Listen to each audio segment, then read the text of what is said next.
J'avais envie de parler aussi du burn-out. Pourquoi Ah, j'avais envie de parler de ça? Enfin, que j'avais envie de parler. J'avais envie de t'interviewer sur le burn-out parce que j'ai l'impression en fait que on le voit pas venir. hmm. Les gens le voient pas venir et bah qu'est-ce que tu pourrais nous dire de selon ton expérience à toi avec les gens que tu vois que tu reçois ça fait très fiche technique mon truc là mais je sais que tu vas pas répondre comme ça donc ça va tu vas adapter mais comment les gens ils peuvent faire pour le voir venir? Alors, je pense déjà être à l'écoute de leurs émotions, déjà, pour commencer, hein, mais encore. Ben, la difficulté de le voir venir, en fait, si les gens pouvaient le voir venir, ben, ils n'en feraient pas, hein. Ouais. Déjà. Voilà, donc en fait, la plupart s'en rendent pas compte parce que notre niveau de vigilance diminue aussi avec notre niveau de fatigue. Donc, c'est l'espèce de folie dans laquelle on tombe. Mais c'est le fait qu'on n'a pas. Tu sais, dans la vie, dans mon modèle du monde, on a trois grands projets. Un projet opérationnel, par exemple, mon travail, l'éducation des enfants, faire partie d'une association, s'impliquer dans un club de sport. C'est là où on décide d'investir son énergie. Hein, son boulot, voilà, par exemple, la construction d'une véranda. Bon, c'est que des trucs où c'est du faire pour avoir. Hein, je fais un job pour avoir de la thune, je fais une véranda pour avoir un abri, je fais un projet d'éducation pour les enfants qui sont pas trop cons. Donc tout ce que je mets en œuvre. Donc ça, c'est des choses qui vont consommer de l'énergie. Mon travail, moi, me consomme de l'énergie. La semaine dernière, j'avais 3 jours de formation. En plus, je travaillais vraiment en limite de ma zone de compétence. Donc, j'étais beaucoup à travailler dans ma zone de confiance et ouais, c'était fatigant. Beaucoup de réflexion, trouver des métaphores, construire des exercices, m'adapter. Enfin, il y avait plein de. Donc, ça consomme beaucoup d'énergie. Cette interview nous consomme de l'énergie. Hein, on fait une interview pour avoir un support qui a de la gueule et que plein de gens vont regarder et qui va se diffuser dans le monde entier, dans 18 langues et tout ça. Donc, c'est quand même important Un comme projet. investissement. Un projet. Voilà, c'est ce qu'on appelle Petit le, projet. le, le projet opérationnel, le projet extérieur. C'est dans quoi je mets mon énergie, hein, soit parce que j'aime ou soit parce que ça fait sens. Donc, ce projet-là consomme beaucoup d'énergie. Deuxième grande famille de projets, c'est les projets relationnels. Hein. On peut avoir des enfants, donc ben, on établit des relations. Hein. C'est ce qu'on donne et c'est ce qu'on reçoit. Des fois, on donne de la merde, des fois, on donne des trucs cool, des fois, on reçoit des trucs cool, des fois, on reçoit de la merde. Donc, faut essayer de gérer tout ça. Mais tout projet relationnel consomme énormément d'énergie. Lorsque je suis en formation, que j'ai un groupe officiellement de 6, bien évidemment, avec le Covid, et donc, il faut que je gère absolument chaque relation, être attentif à la manière dont je parle à chacun et que je capte les signes, hein, qu'on me renvoie de manière à ce qu'il y ait toujours une cohésion, ce qui est toujours un lien qui soit qualitatif entre eux et moi et tout ça. Donc, beaucoup d'énergie. Donc, ces deux projets-là sont les grands projets dépensiers. Toi, tu as un chéri, je crois, depuis pas très longtemps. Euh, oh putain, c'est pas facile. Tu vois, ça consomme de l'énergie, chéri. Bon, et c'est normal. On peut avoir un parent, voilà, qui consomme beaucoup d'énergie. Voilà, bon, peu importe. Donc, ces deux projets-là consomment de l'énergie. Ce serait un petit peu comme nos dépenses. Tu vois, moi j'ai dépenses, EDF, machin. Ce matin, je suis allé acheter du sable et donc je dépense. Euh, donc, toutes ces dépenses, il va bien falloir que l'argent, ça rentre. Mhm. Parce que s'il n'y a pas d'argent qui rentre, au bout d'un moment, je vais être à découvert. Mhm. Si je suis à découvert, qu'est-ce qui va se passer? Ma banque va m'envoyer sur mon téléphone un petit SMS en disant votre découvert, mais après, c'est un courrier. Après, c'est un accusé de réception. Et puis après, c'est un huissier. Et après l'huissier, c'était un huissier avec 2 flics. Et après 2 flics, c'est un juge. Et après 2 flics, c'est un maton. Voilà ce qui se passe. Eh bien, c'est le même chemin pour le burn-out. C'est une dépense sans compter. Parce qu'il faut que l'argent rentre pour pouvoir le dépenser. Et des fois, tu dis, ouais, mais cette paire de chaussures, oh putain, elle est trop belle. Et là, tu craques. Et après, tu dis, ouais, mais j'ai pas de veste. ah, cette veste est trop bien, j'achète cette veste. Puis après, tu te dis, ouais, ben, je viens de commander une véranda pour la maison. Et tu dépenses parce qu'en fait, c'est kiffant, c'est super, c'est hyper motivant. Motivant. Et le principe du burn-out, c'est la motivation. Les gens pas motivés n'ont rien à craindre. D'ailleurs, on parle de bore-out, c'est-à-dire l'inverse du burn-out. En fait, c'est une démotivation absolue. Hein. Plus aucun intérêt, plus aucun investissement. Alors là, il n'y a plus de dépenses. Hein. Voilà, une paire de tongs, un short terminé, et tu n'as plus envie de rien acheter. Tu dis, oh, moi, j'en ai rien à foutre, ça ne m'intéresse plus. Mais il y a donc un troisième projet. Alors, si on était dans la finance, ben c'est d'où vient mon argent et quelle est la quantité d'argent que j'ai sur mon compte. Est-ce que j'alimente mon compte de manière suffisante pour toutes mes dépenses?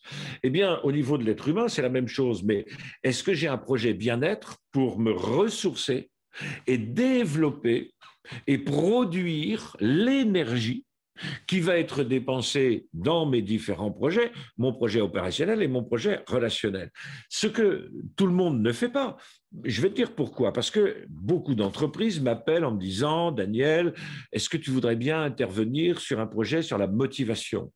Je dis, hop, hop, hop, hop, hop, hop, hop, je ne veux pas contribuer à presque 1 million de burn-out en France. Donc, vous êtes très gentil, vous voulez que les gens soient plus motivés. Ça veut dire qu'en fait, ils se décident à dépenser encore plus de leurs propres énergies dans des projets qui ne sont peut-être pas super motivants pour eux. Productivité. Hein? Productivité. Oui, ben alors, bien évidemment, on n'appelle pas ça productivité, on appelle ça motivation. Hein. Il y a aussi du prout-prout comme dans le monde du développement personnel. Donc, on va parler de positivisme, enfin, bon, bref. Moi, je dis, je veux bien qu'on fasse un projet sur la motivation, mais il va peut-être falloir aussi faire un projet sur la production d'énergie. C'est-à-dire, qu'est-ce que vous avez prévu pour que les gens reconstituent leur stock d'énergie que vous les invitez à dépenser? Parce que si je dépense plus d'énergie que j'en ai dans mon propre corps, eh bien, à un moment donné, mon corps, il va lâcher. Ça s'appelle un burn-out. C'est ça qui est intéressant. Donc, le burn-out, c'est lorsque je dépense plus d'énergie que je suis capable d'en produire. C'est la même chose que la banqueroute financière. Tout d'un coup, je suis interdit bancaire, terminé, j'ai plus le droit à rien. Eh bien, l'interdit bancaire, c'est le burn-out physique, physiologique. Si tu as, je sais pas moi, une entreprise, en plus, ben, tu viens de rencontrer quelqu'un, faut que tu gères ta mère, machin, tout ça va te faire dépenser ton énergie. Donc, moi, ce que j'ai appris il y a 11 ans, 12 ans maintenant, non, 10 ans, 2011, c'est que le secret des secrets, des secrets, des secrets, c'est d'aller bien. Je dis oui, oh, super. Bon, le truc, j'ai dit ouais, d'accord, il faut aller bien, mais c'est quoi le truc? Ben, en fait, la première chose à faire, c'est qu'il faut avoir la possibilité, quoi qu'il arrive, d'aller bien. Et quand tu dépenses plus d'énergie que tu en as, ben, tu vas mal. Lorsque ton travail a tendance à te décentrer d'un point de vue psychologique, émotionnel, que tes relations, je ne sais pas, ta nana est en merde ou ton mec, il est moitié tordu ou je ne sais pas quoi, ou les enfants, t'en as un qui est en dépression, tout ça, ça va te décentrer. Donc le projet bien-être, c'est deux choses. Une énergie, de l'énergie, c'est-à-dire un corps qui produit de l'énergie. Deuxième chose, c'est un équilibre psycho-émotionnel. Ça veut dire être capable de se recentrer. Parce que les projets extérieurs, c'est-à-dire le projet opérationnel ou le projet relationnel, ça consomme l'énergie de mon corps, tout ce que je fais, et ça va aussi me décentrer. Moi, quand je fais une formation, ça me décentre parce que je rencontre des gens qui n'ont pas le même mental que moi, qui n'ont pas le même modèle du monde que moi, qui ont un système émotionnel qui est décalé, soit vers le pessimisme, vers l'optimisme, vers je ne sais pas quoi. Donc, ça me descend. Alors après, il faut que je me recentre. Donc, il me faut du temps tout seul. Il me faut du temps à faire ce que j'aime et qui me détend, etc. Mais il va falloir que je mange bien aussi pour que mon corps produise de l'énergie. Il va falloir que je dorme bien pour que mon corps produise de l'énergie. Il va falloir que je mange bien, que je respire bien, que j'ai de l'activité physique, parce que l'énergie, elle vient de mon corps et la stabilité, c'est ce qui se passe entre mes émotions et ma tête. Donc, le truc, c'est que quand je vais mal, parce que mon projet, j'en prends pas soin, donc j'ai pas d'énergie. Et en même temps, mon équilibre psycho-émotionnel n'est pas bon. Donc, ça va avoir des conséquences dans mes 2 projets. Relationnellement, je vais faire de la merde. Hein, c'est-à-dire que ton chéri il rentre ce soir. Ah non, écoute, c'est pas le moment. Je passais 2 heures avec Morel, j'en peux plus. Je suis totalement décentré, il m'a fatigué. Donc, c'est lui qui va morfler. Et donc, en fait, tu aurais raison de l'envoyer balader. Parce que sinon, si tu t'adaptes à lui, eh bien, tu vas dépenser une énergie que tu n'as pas. Ouais, En étant désagréable, tu coupes le. Bon, alors après, à long terme, c'est moyen. Tu as 2 solutions. Soit tu refais ton stock d'énergie et à ce moment-là, tu en as pour lui. Ou soit tu lui dis, écoute, j'ai plus d'énergie et donc je ne peux pas en dépenser avec toi, que ce soit sympathiquement ou pas sympathiquement, et j'ai besoin de me ressourcer. Et ensuite, je reviendrai avec un stock nouveau et je pourrai à nouveau te donner le meilleur de moi-même et je pourrai recevoir le meilleur de toi-même. Et dans les affaires, c'est pareil. Une petite phrase qui est toujours traînée dans mon cerveau depuis ce temps-là. Good feeling, good decision. Bad feeling, bad decision. Donc, si tu te sens bien, tu prends de bonnes décisions, tu te sens mal, tu prends de mauvaises décisions. Alors, tous les gens qui disent le jour, ouais, mais quand mes relations iront mieux, alors j'irai mieux. Alors, ils vont investir à fond dans leurs relations pour aller mieux, alors qu'en fait, ils doivent désinvestir leurs relations pour mettre leur énergie dans leur projet bien-être de manière à aller mieux. Et ensuite, ils feront de meilleurs choix. Dans le travail, c'est pareil. J'irai mieux quand le chiffre d'affaires sera amélioré. J'irai mieux quand j'aurai fini ce dossier-là. J'irai mieux quand, gna gna. J'irai mieux quand, j'irai mieux quand, j'irai mieux quand, j'irai mieux quand. Et à force d'investir toujours à l'extérieur, pour que moi, je sois un jour j'aille mieux, eh bien, c'est le chemin le plus court vers le burn-out. C'est-à-dire qu'à un moment donné, il faut être capable de désinvestir dans les trucs qui consomment pour investir dans quelque chose qui produit et qui produit mon énergie et mon équilibre. Et le burn-out, il est lié au fait que notre habitude de regarder à l'extérieur et de se dire, parce que quand on était petit, oui, quand tu auras ton bac, ça ira mieux, quand tu seras sage, ça ira mieux, lorsque demain, le jour où, c'est-à-dire c'est ce qu'on appelle conditionner à. Eh bien, le conditionner à fait le conditionnement. Et ça crée le conditionnement d'aller jusqu'au burn-out et qu'un chef d'entreprise mal intentionné, ce qui n'est pas le cas de tous, et crois-moi bien que c'est vrai, mal intentionné, lui, il va dire le jour où, oui, mais quand le dossier sera terminé, alors, oui, mais là, il faut investir là-dedans. Oui, mais quand est-ce que vous vous ressourcez, les gars? 5 semaines de congés payés par an, tu vas te ressourcer avec ça? Avec 2 jours, tous les 7 jours, tu vas te ressourcer avec ça. Réfléchis bien à ça. Alors, il va falloir non seulement apprendre à désinvestir ce dans quoi tu avais l'habitude à la fois d'investir ton énergie, mais investir dans ton projet de bien-être. Ça veut dire qu'il ne faut pas avoir un projet professionnel ou un projet d'amoureux, mais un projet de vie qui intégrera le temps pour tout ça. Et ce qui se passe, c'est que quand ça va mal dans les affaires, quand ça va mal dans les amours, eh bien, ça me préoccupe. Je m'investis plus. Et quand je m'investis plus parce que ça marche mal, eh bien, je mets moins de temps à mon projet bien-être. Et donc, ça va, moi, je vais moins bien. Donc, je prends de mauvaises décisions. Et donc, ça s'aggrave. Et puis, si ça s'aggrave, je vais m'investir plus jusqu'au moment où il y aura le burn-out. Et l'idée de croire que parce qu'un projet est motivant, il est producteur d'énergie. Non, il est consommateur. Oui, ça, c'est vraiment un Quand on dit, ça veut dire que c'est là, on prend la décision de piquer dans les stocks d'équilibre et de piquer dans les stocks d'énergie pour alimenter le projet. Mais aucun projet en lui-même est fournisseur d'énergie ou d'équilibre. Ça, il va falloir le mettre à part de tout le reste. Tu vois, là, c'est vrai que ce que tu dis là, c'est... Ouais, ça m'interpelle. Ça m'interpelle. Il y a un petit côté content, alors, chez moi. Ouais. Donc, le burn-out est assez mal connu et assez mal traité. On le traite souvent avec plus, alors qu'en fait, il faut mettre moins. Il faut mettre moins dans les projets dépensants et beaucoup plus dans le projet produisant l'énergie et l'équilibre. Si je passe une journée avec des gens, j'ai besoin d'une journée tout seul, moi. C'est comme ça que je fonctionne.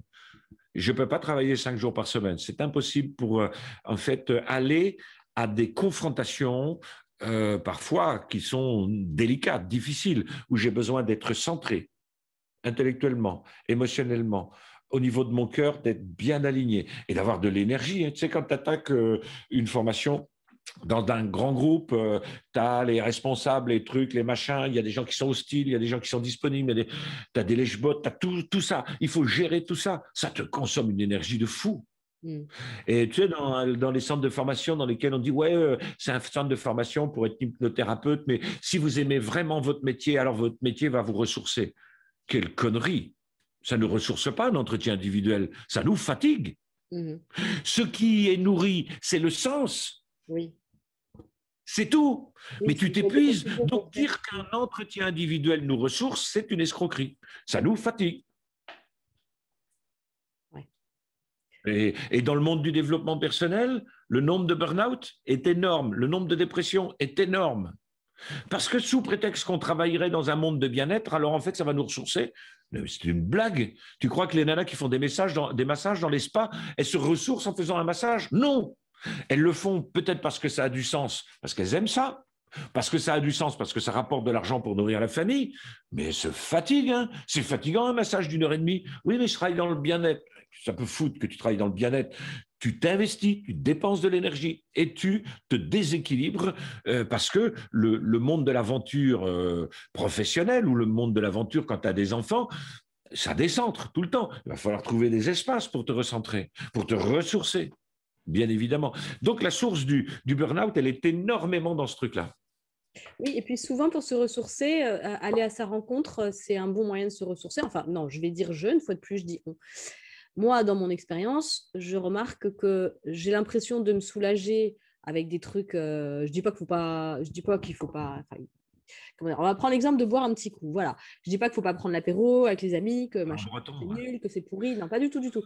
Mais je me rends compte que c'est très différent quand je le fais en mode soulagement de quelque chose qui m'a pesé ou pris de l'énergie, ou quand je le fais en mode convivialité et voilà, par choix, décision, envie.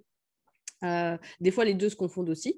Mais c'est pas... Quand je prends le temps, c'est vrai que quand je prends du temps pour moi, pour aller à la rencontre de moi, alors c'est ce fameux truc qu'on disait tout à l'heure où je vais aller à la rencontre de mes ressentis, de mes émotions. Je ne vais pas les fuir, je vais aller à la rencontre et je vais sentir qu'en moi, je suis capable de rencontrer ça.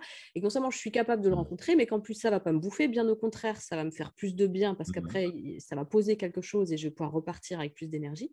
Et c'est vrai que c'est un coup à prendre, mais ça régénère en fait, de se poser avec soi, contrairement à avant, je me disais, oh là là, si je commence à les regarder en moi, alors vu en plus les idées que j'avais sur moi, je me trouvais complexe, je me trouvais ceci, cela, ce que je trouve toujours quelque part, mais maintenant j'ai décidé d'en faire des qualités. Je me dis, bah, il en faut des gens comme ça. Donc voilà, je me dis, je fais partie de cette catégorie de gens qui, moi, j'ai la pensée en arborescence. Wow, ça fuse dans tous les sens. Bon, bah, ok, super, il faut des gens comme moi, il faut tout. Donc, mais absolument, absolument. Mais il ne faut pas négliger le reste, notre énergie et notre stabilité. Voilà. Parce que la vie, ça décentre, parce que la vie, ça fatigue.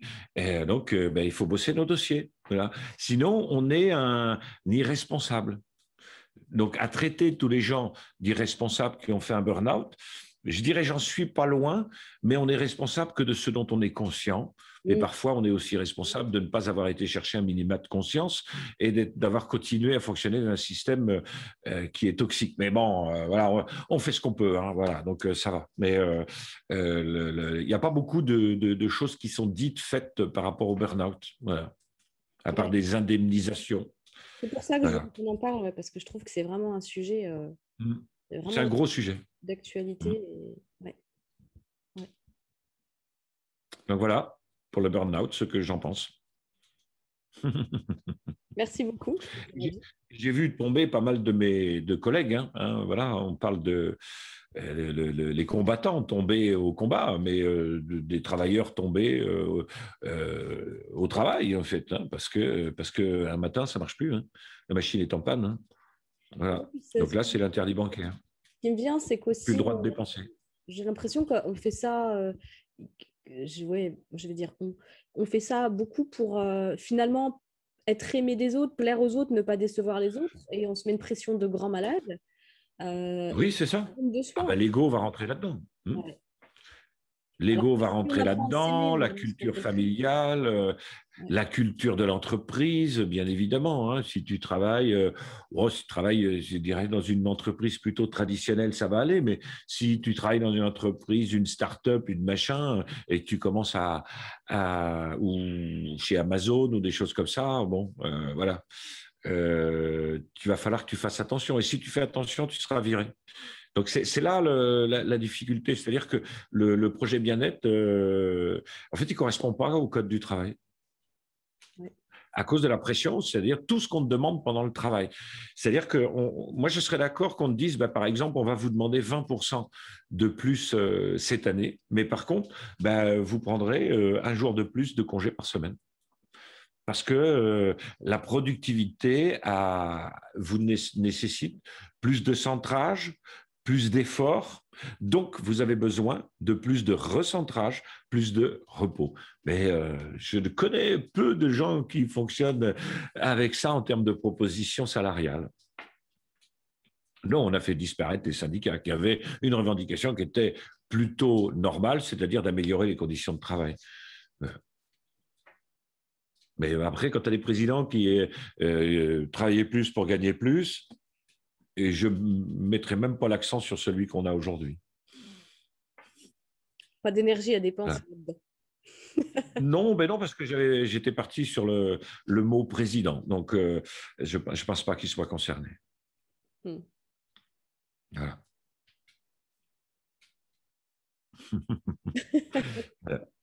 Waouh. Waouh.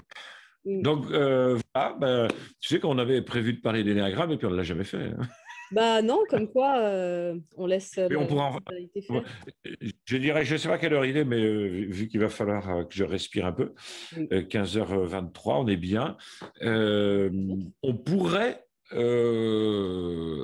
arrêter là et je sais pas, on fait le montage de ce truc-là déjà. Hmm. Et puis, on annonce un autre truc sur l'énéagramme, je sais pas, dans un mois. Ouais, ça me va très bien. Voilà. Encore Le sur rendez-vous, mon matin. Daniel et Valérie, le rendez-vous. Voilà, on y Yes. est. Avec plaisir. En tout cas, c'est vrai que ça dépense de l'énergie, Voilà. mais ça nourrit le besoin de sens et même, Oui, même le plaisir de faire aussi. Mais c'est vrai, oui, je prends c'est conscience, plaisir. c'est très intéressant ce que tu as dit sur le truc de la dépense de l'énergie, parce que c'est vrai qu'il y a cette petite tendance à se dire on aime faire, donc ça ne dépense pas d'énergie. Mais maintenant, je crois que je comprends mieux pourquoi je suis fatiguée. Parce qu'il y a plein de trucs que Non, j'aime faire, mais je fais. exactement. Le truc, tu sais, l'arnaque, elle est juste là, c'est-à-dire de dire, bah, puisque j'aime, ça produit de l'énergie. Non, c'est puisque j'aime, je vais le faire et ça consomme de l'énergie. Mm. Mais l'idée que ça ait du sens ou qu'on aime, ça voudrait dire qu'à ce moment-là, c'est producteur d'énergie. Et c'est n'importe quoi. Ouais. C'est comme si tu montes dans la voiture que tu kiffes le plus, tu vois. Bon, Ouais. tu dis, ouais, c'est la voiture. Donc, puisque je l'aime, elle ne va pas consommer. Ouais. Bah, moi, les voitures que j'aime, elles consomment encore plus que les autres. Donc, non, ça ne marche Ouais, pas. c'est utile. Mais merci Mais beaucoup. Je crois que c'est vraiment la grande leçon il y a plein de choses super ouais, intéressantes. Mais là, pour moi, là, c'est une grande clé, ouais. ah Ouais. ouais, ouais.